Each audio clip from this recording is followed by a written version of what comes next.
This was a book called The Narrative of the Military Operations on the Coromandel Coast, and it was written by Innes Munro.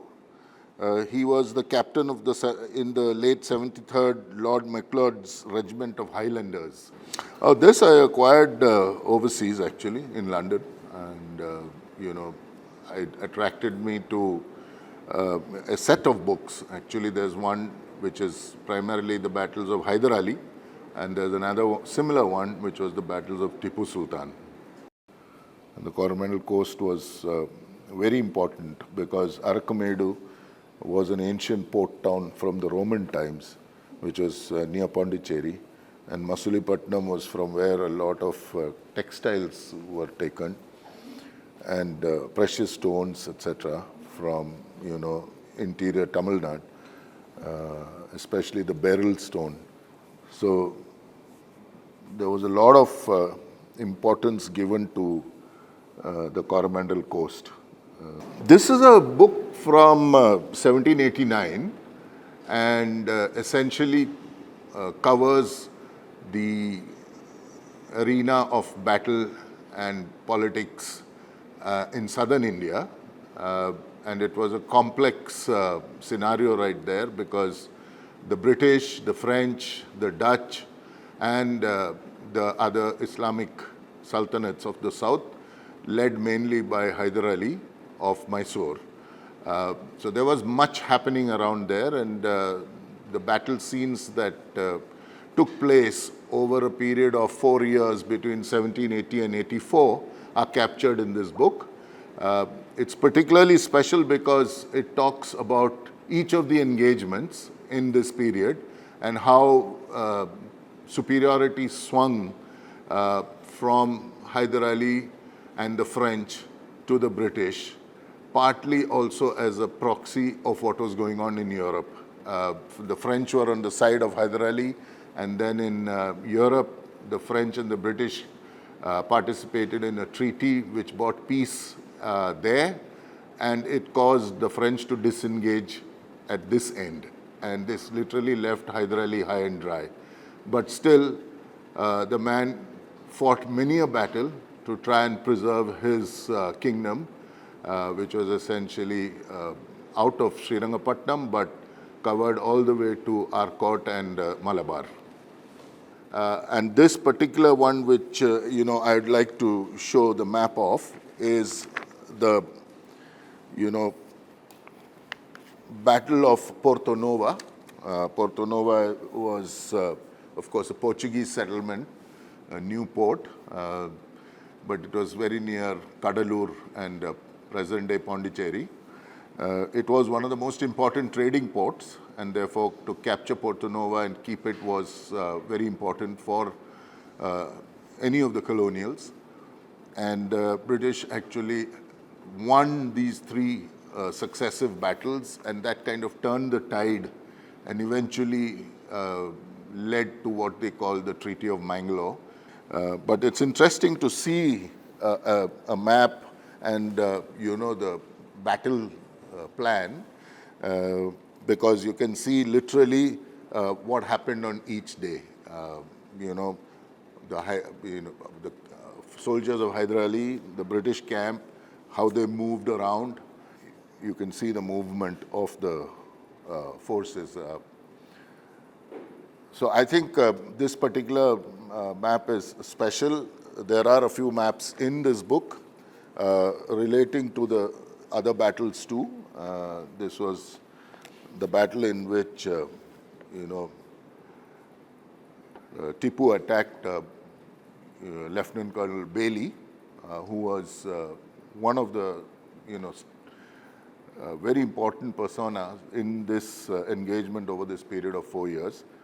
And this was an attack, a preemptive attack by Tipu on the English army when they were approaching Kanjivaram, present-day Kanjivaram. So it's quite special to see that, because in the first part of the battle, they actually decisively defeated the British. But then 2 days later, they actually lost, pushed back by the British forces.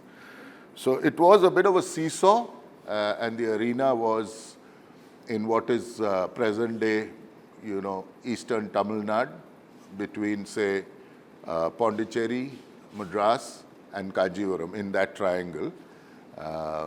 And there was a lot of action that went on there. Of course, the British came out on top.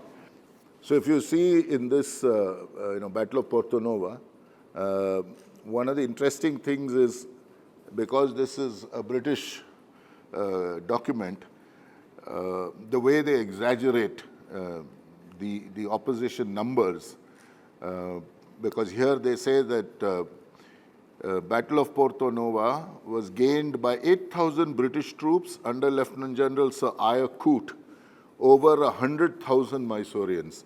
And that number is grossly exaggerated. Of course, history does say that the British were substantially outnumbered in terms of people, but the number was closer to 35,000. To say that it was 100,000 was to kind of exaggerate the scale of their victory. And this happened, of course, in July, of 1781, and it's amazing because you see the complexity of the maneuvers that happened here. It's down to so this is the, road to Chilambram and the road to Kadalur, and in between the two, because there's, the Mysore camp, you can see the tents all pitched here, and the actual engagements. So this was the English camp, and the English were moving along the southern part, along the road to Kadalur, while the Mysorean camp came from the north. And the final engagement happened here, which was, literally there was the river, it was like a nala on one side, so there was no escape to that side. So they actually got consolidated here, and it was a real hand-to-hand combat. And of course, the British came up on top. These are the color-coded camps. So they'll choose a color for one camp, and there's the other color. And then, of course, some of these are, icons used for showing tents and camps. And, of course, you will see the royal tent here. That's Hyder's tent with the flag on top. So he was right in front. And that's, mark of the man. He led literally from the front. Usually the tent is in the middle, surrounded by soldiers, so that, they are safe, but he had his pitched right in front. And of course, this shows, literally the arrow shows the movement of the soldiers in each of the maneuvers. So they came all the way here, then they went south, then they moved north to face against, and the barrages fired from there.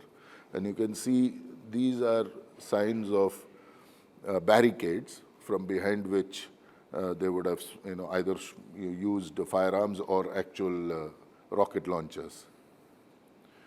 And there's, of course, one small village, and there must have been the plains or agricultural fields of that Mudupotam village, So, and this is literally the Porto Novo river. So between the river and the Nala, it was a limited space in which they kind of engaged. This was an arena where the stakes were so high and the people so important that between the French, Hyder Ali, the Dutch, and some of the smaller principalities, like the Cherekal Rani from Kerala, who were part of this. And they also actually reached out to the Sultan of Malacca, to be part of the forces. So it was quite very local in its operational aspects, but it was actually very, very international in the way the political alignments were playing out. Hyder Ali was, considered a battle-hardened veteran, but, his was more valor and bravery. Tipu was far more strategic in his thinking.